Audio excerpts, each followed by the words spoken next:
बांग्लादेश में हिंदुओं पर हो रहे अत्याचारों के खिलाफ मानव अधिकार संरक्षण मंच के तत्वावधान में गुरुवार को प्रदर्शन कर राष्ट्रपति को संबोधित ज्ञापन डीएम को सौंपा गया।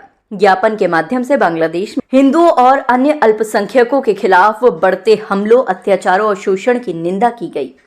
मंच ने मांग की कि बांग्लादेश में हमले और हिंसा, विशेष रूप से कट्टरपंथियों पर तुरंत रोक लगाई जाए, घटनाओं में शामिल लोगों को सजा दी जाए। ज्ञापन में कहा गया कि बांग्लादेश की सरकार और अन्य एजेंसियां इन अत्याचारों के खिलाफ कोई ठोस कार्रवाई नहीं कर रही हैं। इससे हिंदुओं का उत्पीड़न हो रहा है। विशेष रूप से इस्कॉन के सन्यासी चिन्मय कृष्णदास को बिना किसी कारण के कारावास में डाले जाने की घटना को अन्यायपूर्ण बताया।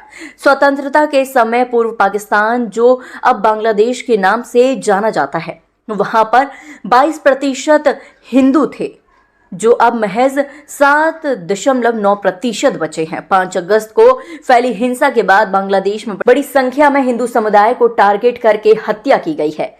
उनके घर लूटे जा रहे हैं। अभी तक कई हिंदुओं की हत्या कर दी गई है। इन हमलों में करीब 6000 हिंदू लोगों की मौत हो चुकी है। खुलना, रंगपुर, राजशाही, बारिसाल, चिटगांव, सिलहट में हिंदुओं पर लगातार अत्याचार किए जा चुके हैं और वहां का पुलिस विभाग हिंदू की शिकायत नहीं ले रहा है। एक ही महीने में 252 हिंदू पुलिस अधिकारियों को नौकरी से निकाल दिया गया है। बांग्लादेश की पुलिस में अब एक भी हिंदू अधिकारी नहीं बचा है। मंदिरों व मूर्तियों को तोड़ा जा रहा है। पिछले 4 माह में करीब 1000 मंदिरों को ध्वस्त किया गया है। मंच ने मांग की है कि भारत सरकार बांग्लादेश सरकार पर दबाव डाला जाए ताकि वहां के अल्पसंख्यक समुदाय की सुरक्षा सुनिश्चित हो सके और धार्मिक स्वतंत्रता को कायम रखा जा सके। हिंदू संत स्वामी चिन्मय प्रभु की बिना शर्त रिहाई की जा सके। मंच ने राष्ट्रपति को पत्र देकर केंद्र सरकार से अनुरोध किया है कि बांग्लादेश में हिंदू समाज की सुरक्षा और उनके धार्मिक और व्यवसायिक स्थलों की रक्षा के लिए तत्काल कदम उठाए जाएं। प्रदर्शन में बड़ी संख्या में लोग शामिल हुए। उन्होंने शांतिपूर्वक मार्च निकाला और नारेबाजी करते हुए कलेक्ट्रेट परिसर पहुंचे, जहां प्रदर्शन के बाद एसडीएम को अपनी मांग का पत्र सौंपा। ज्ञापन देने वालों में भाजपा जिला अध्यक्ष सत्येंद्र पाराशर, भाजपा नेता रामवीर त्यागी, सादिकपुर, संजू गहलोत, प्रमुख समाजसेवी ऋषि मित्तल सहित अनेकों लोग मौजूद रहे। मेरा यही कहना है, जो बांग्लादेश में हिंदुओं के साथ अत्याचार हो रहा है, जो महिलाओं के साथ अत्याचार हो रहा है, आज भारत देश के सभी हिंदू संगठित हो गए हैं और ये अत्याचार हम नहीं सहेंगे।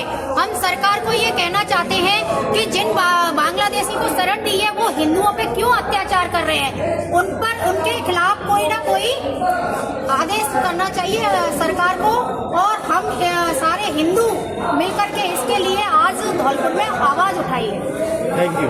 हमारी यह मांग है कि बांग्लादेश में जो महिलाओं बहनों के साथ अत्याचार हो रहा है, हिंदुओं के साथ अत्याचार हो रहा है, मंदिरों मठों के पुजारियों के साथ अत्याचार हो रहा है, इनके खिलाफ हम पूरे भारत के लोग, भारत के सारे हिंदू इसके खिलाफ आवाज उठाते हैं और हम सब एक हैं।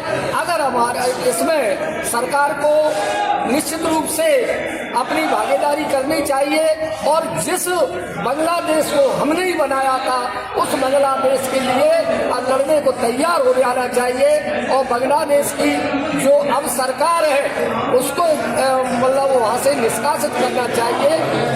ये हमारी मांग है।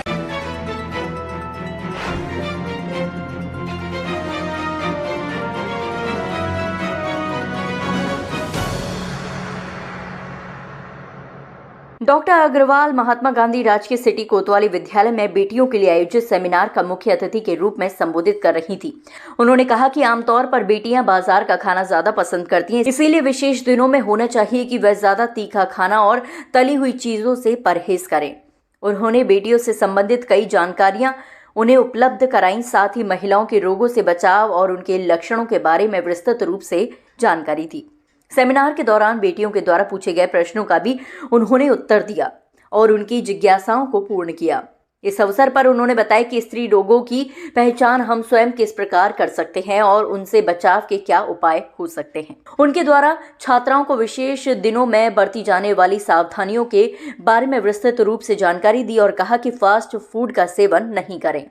इस दौरान विद्यालय की प्रधानाचार्य रमन परमार ने विद्यालय परिसर की ओर से मुख्य वक्ता का माला पहनाकर सम्मानित किया और विद्यालय परिसर की ओर से उन्हें स्मृति चिन्ह भेंट किया। कार्यक्रम का संचालन पूर्णिमा शर्मा द्वारा किया गया। इस अवसर पर मिथिलेश ठाकरे, किरण, संतोष माथुर, गीता शर्मा, सुनीता शर्मा, अंजलि जैन, राजीव तोमर व शारीरिक शिक्षक अजय बघेल मुख्य रूप से उपस्थित रहे।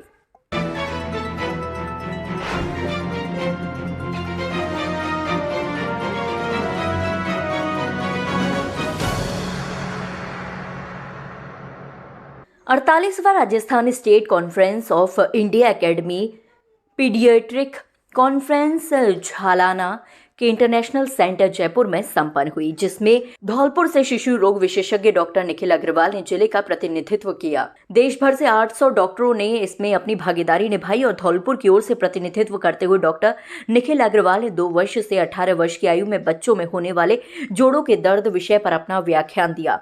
उन्होंने बताया कि अकारण ही बच्चों में जोड़ों के दर्द की शिकायत उत्पन्न हो जाती है। अभिभावक बच्चों में जोड़ों की दर्द की समस्या के लिए खुद ही डॉक्टर बन जाते हैं, जबकि उन्हें चाहिए कि सही डॉक्टर से इसकी जांच, कारण और उनके दिशा निर्देश में बताई गई दवाइयां लें।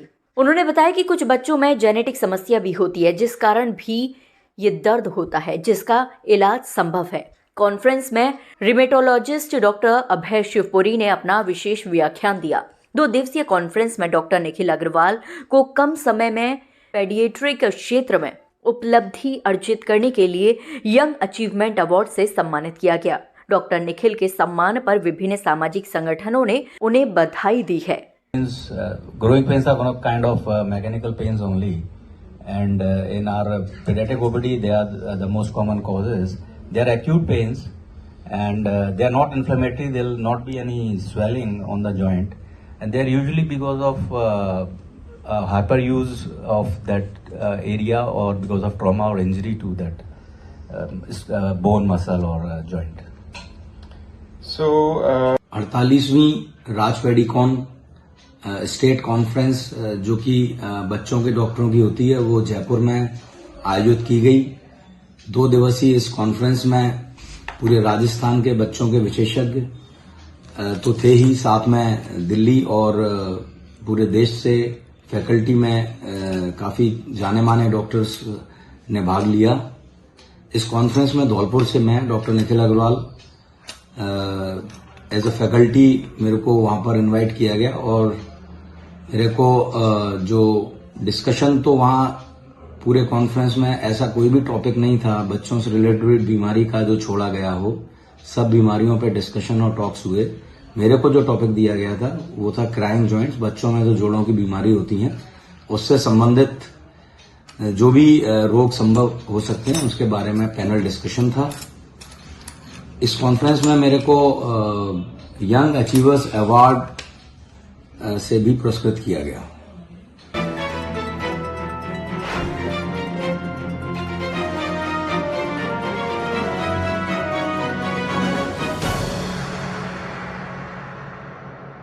राजकीय मेडिकल कॉलेज में MBBS प्रथम वर्ष बैच 2024 का व्हाइट कोन सेरेमनी का आयोजन गुरुवार को प्रधानाचार्य एवं नियंत्रक डॉक्टर दीपक कुमार दुबे के निर्देशन में प्रमुख चिकित्सा अधिकारी डॉक्टर विजय सिंह की अध्यक्षता में किया गया। प्रमुख चिकित्सा अधिकारी द्वारा छात्र व छात्राओं को व्हाइट कोट के उत्तरदायित्वों के बारे में बताया गया। साथ ही प्रमुख चिकित्सा अधिकारी डॉक्टर विजय सिंह, विभाग अध्यक्ष बायोकेमिस्ट्री डॉक्टर माधुरी गुप्ता, विभाग अध्यक्ष फिजियोलॉजी डॉक्टर हेमलता गुप्ता और विभाग अध्यक्ष एनाटॉमी डॉक्टर संतोष कुमार द्वारा छात्र व छात्राओं को व्हाइट कोट पहनाकर उनका स्वागत किया गया। छात्र व छात्राओं के उज्जवल भविष्य के लिए शुभकामनाएं प्रेषित की गईं। डॉक्टर माधुरी गुप्ता द्वारा सभी छात्र व छात्राओं को चरक शपथ दिलाई गई एवं उसकी महत्वता के बारे में बताया गया। इस मौके पर अनिल कुमार गोयल, लेखाधिकारी ध्रुव सिंह सिकरवार सहित अन्य उपस्थित रहे।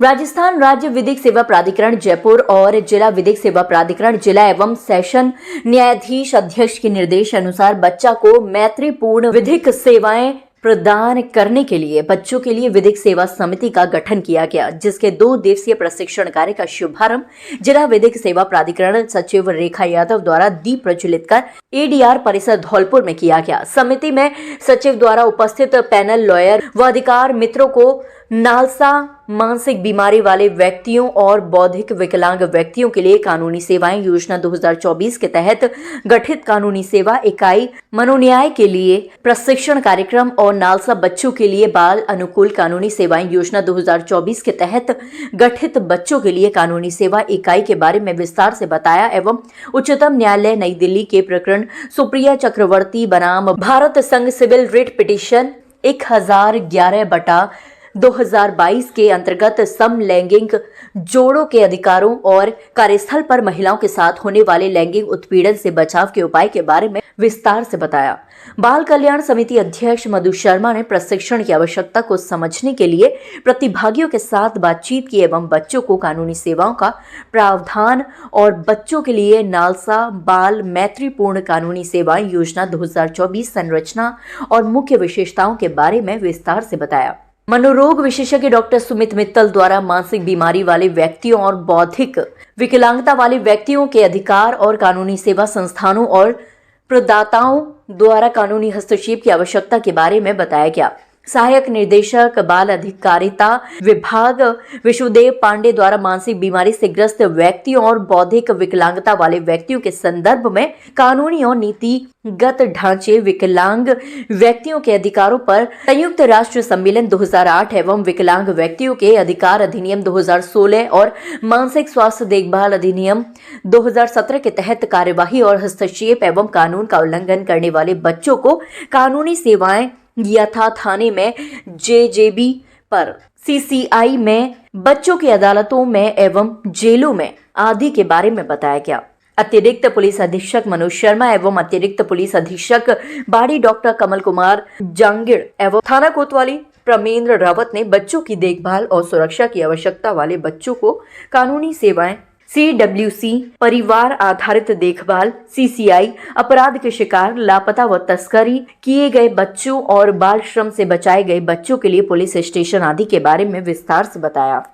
हमसे हमेशा जुड़े रहने के लिए चैनल को सब्सक्राइब करें और आप चाहते हैं कि हमारी हर खबर का नोटिफिकेशन आप तक पहुंचे तो बेल आइकन का बटन जरूर दबाएं। अगर चैनल सब्सक्राइब कर लिया है तो लाइक, कमेंट और शेयर करें।